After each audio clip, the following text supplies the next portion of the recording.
what was shocking and of a concern to me in the statement made by Mr. President. And let me quote very clearly. Mr. President, first of all, mentioned that he has asked that an implementation of his earlier directive, meaning he gave an initial directive that apparently was not followed. He has to now give a follow-up directive. That is one. Number two, he is saying that in the latest round of reprisal attacks, Mr. President, it appears as if some people are not giving you the right information. Mr. President is being misinformed and ill-advised. There is no such thing as reprisal attacks going on. Our people are under siege. Mr. President asked the governor to convene reconciliation meetings and dialogue among warring communities, warring parties. Those are the words used by Bayo Onanuga. And then seek harmonious existence between farmers, herders, and communities. I'm aware that there seems to be a lot of sycophancy in the country right now. So, Mr. President, with all due respect, if you need to be told the truth, you can ask us, the people. Some of us can come and tell you what is actually going on. You can liaise with... Hope you're good. So one of the trending stories from the weekend is the Benue killings that have got a lot of persons talking. A very dark man who's a social activist has gone there and brought some videos that are quite horrific. People are being burnt right inside their homes overnight. And it's just so terrifying. It's just so terrifying. It's so saddening what has happened. I just want to read out to you what Falls, the bad guy, who is a musician, a rapper, and a musician actually, said earlier. Let's just tell you what he says. Nigerian rapper and activist Falls has condemned President Bola Tinubu over the recent mass killings in Benue State, accusing him of failing in his most fundamental responsibility as a leader. In a strongly worded post shared on X on June 16, 2025, the rapper expressed deep frustration at what he described as a repeated pattern of government negligence amidst growing insecurity across the country. He says, quote, "You have consistently shown," he actually quoted the president's tweets via X. He actually quoted it. It says, "You have consistently shown that you are incapable of performing the primary duty of securing the lives and property of your citizens. This routine statement does not cut it." Of course, the president had actually said earlier that he has been briefed on the senseless bloodletting in Benue State. He continues by saying that enough is enough. I have directed the security agencies to act decisively, arrest perpetrators of these evil acts on all sides of the conflict, and prosecute them, political and community leaders in Benue.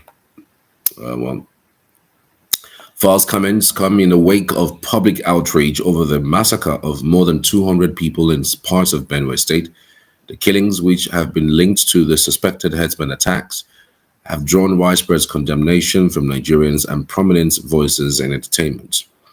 After being called out online for what many people perceived as his silence on the matter, President Tinubu took to X to address the massacre, saying, "Enough is enough." His statement read in part, "I have been briefed on the senseless bloodletting in Benue State. Enough is enough. I have directed the security agencies to act decisively, arrest perpetrators for these evil acts on all sides of the conflicts, and prosecute them. Political and community leaders in Benue State must act responsibly and avoid inflammatory utterances that could further increase tensions and killings. This is the time for Governor Alia to act as a statesman and immediately lead to the process of dialogue and reconciliation that will bring peace to Benue." Well, a lot of persons have been faulting this statement that he put out, that it does look like the president knows something that they don't know. And I'm going to play back for you some of the things that people have been saying, especially for people who actually appeared on TV today. And it was quite shocking, these statements saying there's some sort of dialogue. Was there like a reprisal? Is it like a reprisal attacks or something? Like the the statement, seems to be off point, like of what the situation is. I don't know. So let me just continue with the story. It says our people must live in peace, and it is possible when leaders across the divides work together in harmony and differences are identified and addressed with fairness, openness, and justice. Despite finally addressing the bloodshed, many Nigerians have still faulted Tinubu for not speaking on it early enough, especially after the Pope. Yes, that was one big problem about this particular matter. It does look like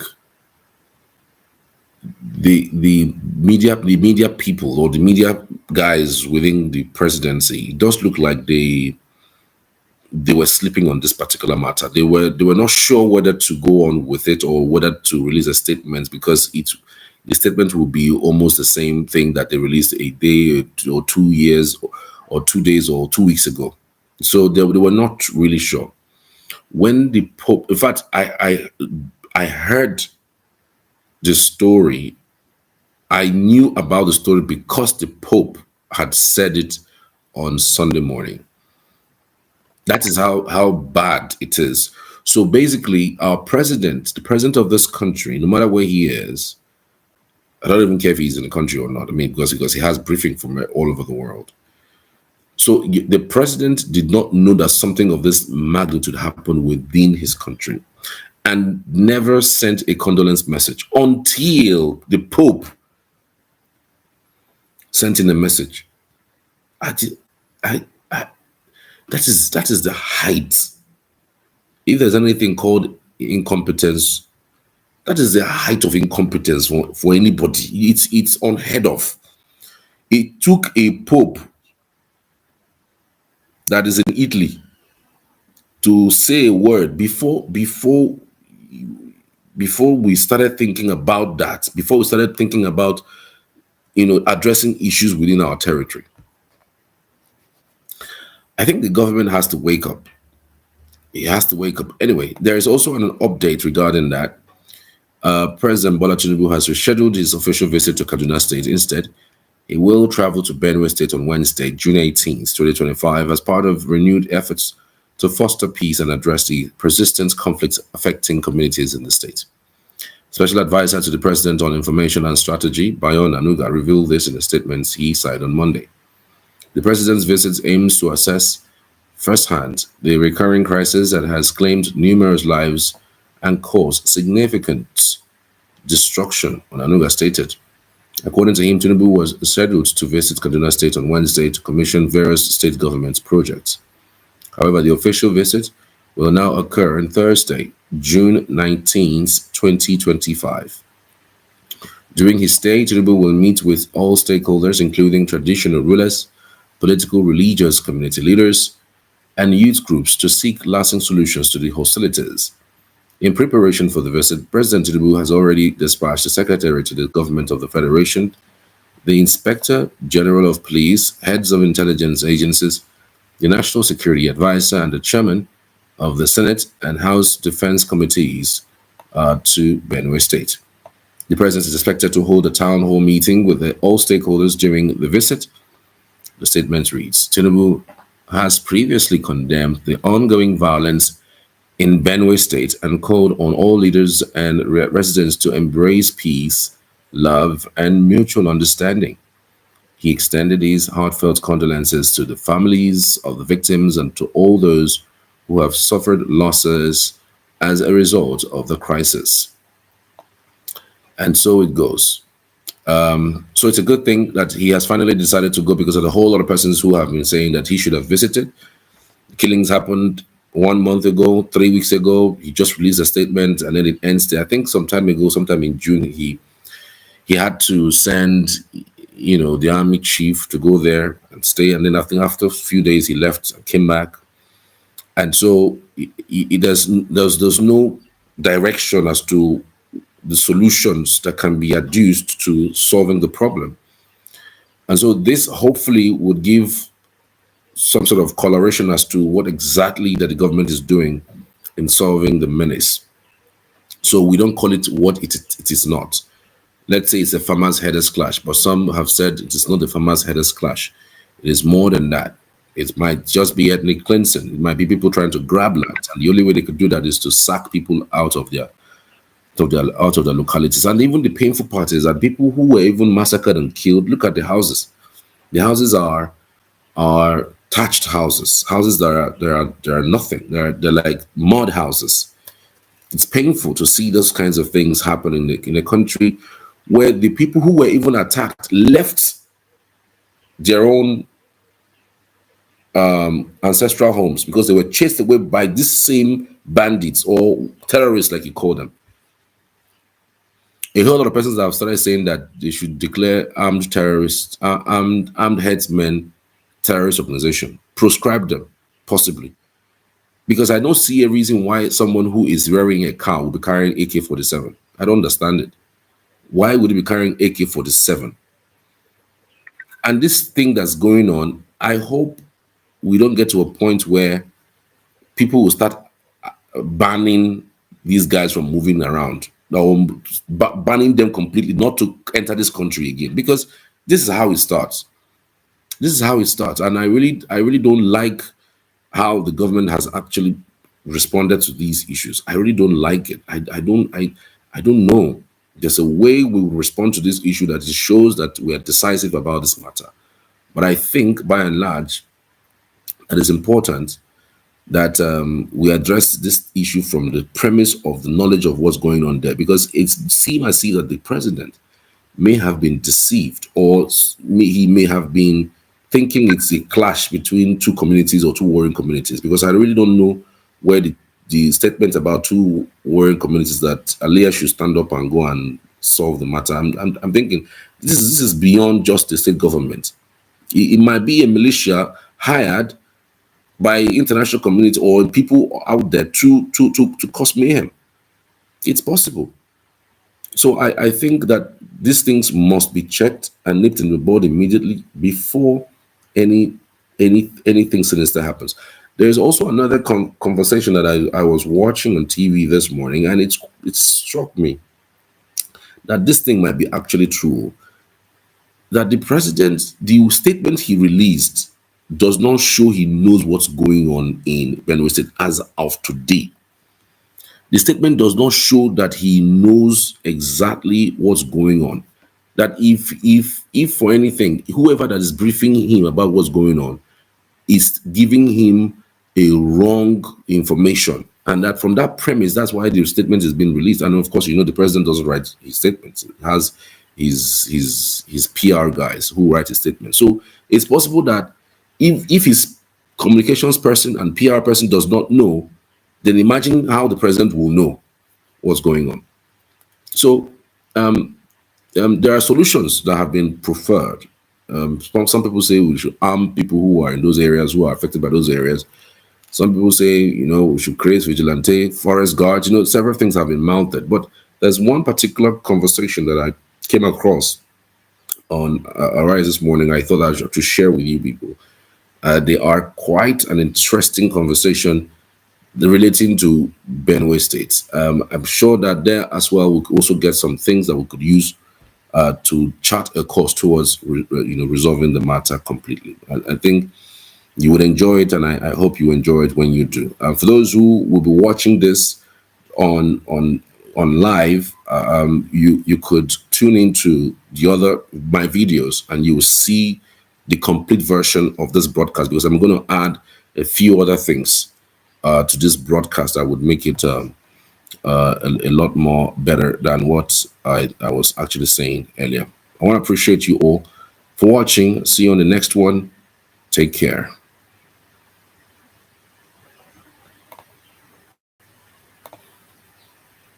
With scores of personnel who from nowhere came out, who are not able to confront these killers but are able to confront protesters.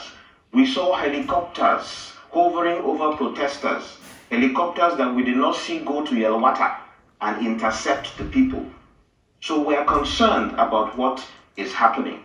Some of us have waited and have given the president, the governor, the benefit of doubt to intervene.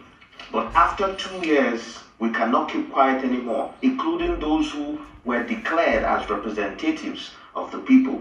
2 years later, and nothing seems to be happening. I have to point out immediately now what was shocking and of a concern to me in the statement made by Mr. President. And let me quote very clearly. Mr. President, first of all, mentioned that he has asked that an implementation of his earlier directive, meaning he gave an initial directive that apparently was not followed. He has to now give a follow-up directive. That is one. Number two, he is saying that in the latest round of reprisal attacks, Mr. President, it appears as if some people are not giving you the right information. Mr. President is being misinformed and ill-advised. There is no such thing as reprisal attacks going on. Our people are under siege. Mr. President asked the governor to convene reconciliation meetings and dialogue among warring communities, warring parties. Those are the words used by Bayo Onanuga. And then seek harmonious existence between farmers, herders, and communities. I'm aware that there seems to be a lot of sycophancy in the country right now. So, Mr. President, with all due respect, if you need to be told the truth, you can ask us, the people. Some of us can come and tell you what is actually going on. You can liaise with our governor. I believe he should be honest enough to tell you the truth. There's no such thing as reprisal attacks. If you say seek harmonious relationship and have reconciliation meetings, that means, Mr. President, you know who has attacked us. That means the governor knows who has attacked us and is supposed to call them together for a meeting. Okay. Is that what is being told? Because that is what I deduce from that statement. And that, I believe, is disingenuous to the situation. There is no such thing as reprisal attacks. I'll repeat for the umpteenth time. These are premeditated, unprovoked attacks against the people. I talks about the fact that sovereignty belongs to the people, and the government gets its power from the people. So the priority needs to be the people, because after all, the primary role of government is the security and welfare of the people. So instead of us spending 15 trillion on a highway or 39 billion renovating a conference center, I think those funds should be channeled to properly equip security agencies. When Mr. President gives these directives, do they have the required equipment? There's modern warfare now. My heart bleeds with my people. My heart bleeds with the security agents who, in the age of drone technology, where physical boots are not required on the ground, do our members of the security forces have these equipment? This is one immediate intervention that is required. Secondarily, constitutional amendment is required because of the fact that we need to start to talk about self-defense. And in this regard, I expect more intervention, more assistance from the governor. We appreciate the fact that there are challenges to the funding that state governments receive, but we hear there's heightened amount of money now for security votes. This should be channeled accordingly. We want to now talk about, finally for me, there is supposed to be an anti-open grazing law in effect in Benue. The governor should let us know, has it been repealed? Has he disbanded the livestock guards?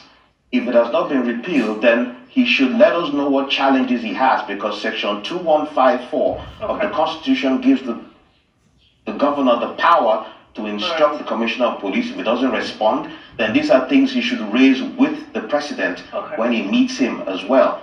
Because we hear Mietiala saying that their cattle were rustled in a state where there's supposed to be a law against it. That means they are above the law. That is what they're trying to say. Ranching is a solution, Mr. President. Ranching is a solution. Nigeria doesn't have as much cows. In France, you don't see cows on the streets in France. I understand. France has cows just as much as Nigeria. I understand your passion, and I wish we had more time. Perhaps at this very point, our father and leader will hear the cries of our people and come and stand with us and issue a statement and condole with the people. Let us know that he's here with us. Now, You see, it is difficult to unpack all of this. And for me, I like to look at it in a broad sense. No governor, no reasonable governor is going to be comfortable to sit idly and watch his or her people get killed.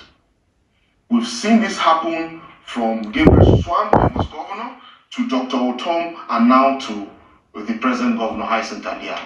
For a particular situation to happen across different sets of people from different political parties. Gabriel Swan was a lawyer, is a lawyer, Otom is a businessman, the present governor is a Catholic priest. If they are confronting the same security challenge and cannot do anything to resolve it but wail and cry and request and throw their hands, then Dr. Bati, there's something fundamentally wrong with the structure of the security architecture. I say this because they call governors chief security officers of the state. But in truth, are they really what they are called? How are you the chief security officer in your state when you cannot issue an order to deploy a platoon of any kind of intervention to any area that is in dire crisis? And this is the point where perhaps in the long run, as we proceed with these conversations on this matter, to call on our members from the National Assembly that perhaps it is time to introduce legislation that speaks to operating real practical federalism in terms of security.